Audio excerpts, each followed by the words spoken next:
नितीन गडकरींच्या पापाचा घडा भरला. हायवेच्या प्रत्येक किमीत पैसा खात आहेत. टोलमधून मिळालेला पैसा आयडीएल कंपनीमार्फत थेट गडकरींच्या दोन्ही मुलांच्या कंपनीला. अंजली दमानियांचा गंभीर आरोप.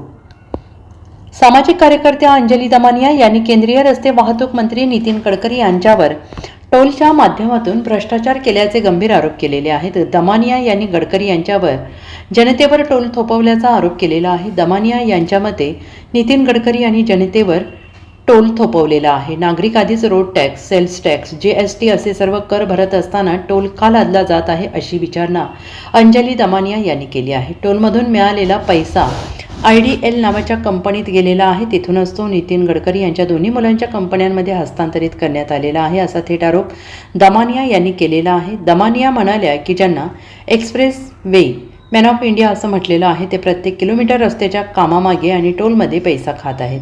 दमानिया यांनी सरकारच्या बिल्ड ऑपरेटर ट्रान्सफर आणि टोल ऑपरेटर ट्रान्सफर या मॉडेल्सवर टीका केलेली आहे.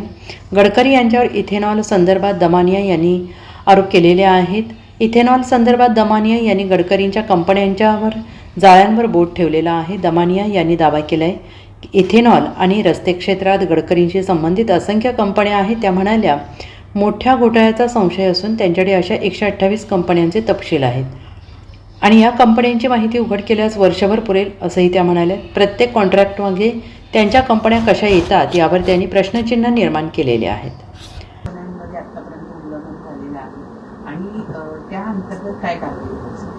त्याच्यात खरं तर आयडियल प्रोजेक्ट्स नावाची, आयडियल एनर्जी प्रोजेक्ट्स नावाची जी कंपनी आहे ती जर टोल्समध्ये रस्ते बनवण्यात पदोपदी जर असेल तर अशा कंपन्यांना रस्त्यांचे कॉन्ट्रॅक्ट्स जे व्यक्ती देतो तो त्याच्या मुलाच्या कंपनीमध्ये आर्थिक नफा मिळवून देतो.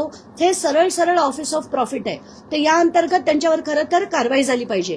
मंत्रिपदाची शपथ घेताना मी मला स्वतःला किंवा माझ्या परिवाराला कुठल्याही प्रकारचा आर्थिक नफा मिळवून देणार नाही अशी जी आहे या कायद्यानुसार सुद्धा त्यांना त्यांच्या मंत्रिपदावरनं बेदखल करणं गरजेचं आहे. एवढंच नाही तर तिसरं म्हणजे जसं मी म्हटलं की जो आयबीसी कायदा आहे त्याच्या सेक्शन 29A अंतर्गत त्यांच्यावर क्रिमिनल कंप्लेंट लॉज होऊन त्यांच्यावर क्रिमिनली ऍक्शन झाली पाहिजे. एवढंच नाही, त्यांची ही ज्या सगळ्या कंपन्यांची मी तुम्हाला बोलले या तिन्ही कंपन्या मानस व्हेंचर, मानस ॲग्रो आणि सियान ॲग्रो या सगळ्या गोष्टींचा सुद्धा त्यांच्यावर कारवाई झाली पाहिजे. आत्ताच्या घटकेला मला तुम्हाला सगळ्यांना तेच दाखवायचं की यांचे जेवढे जेवढे शेअर आहेत, सियान ॲग्रो नावाच्या कंपनीचे शेअर आणि त्याच्याबद्दल तर प्रचंड मोठे खुलासे आहेत, पण ते मी आधी सेबीला त्याची रितसर कंप्लेंट देणार आहे आणि मग ते काढणार आहे. एवढंच नाही तर यांनी जे मनी लॉन्डरिंगचे जे फिरवलेले पैसे आहेत एका कंपनीतनं दुसऱ्या कंपनीत, आणि मला आणि एक महत्वाचा मुद्दा सांगायचा आहे.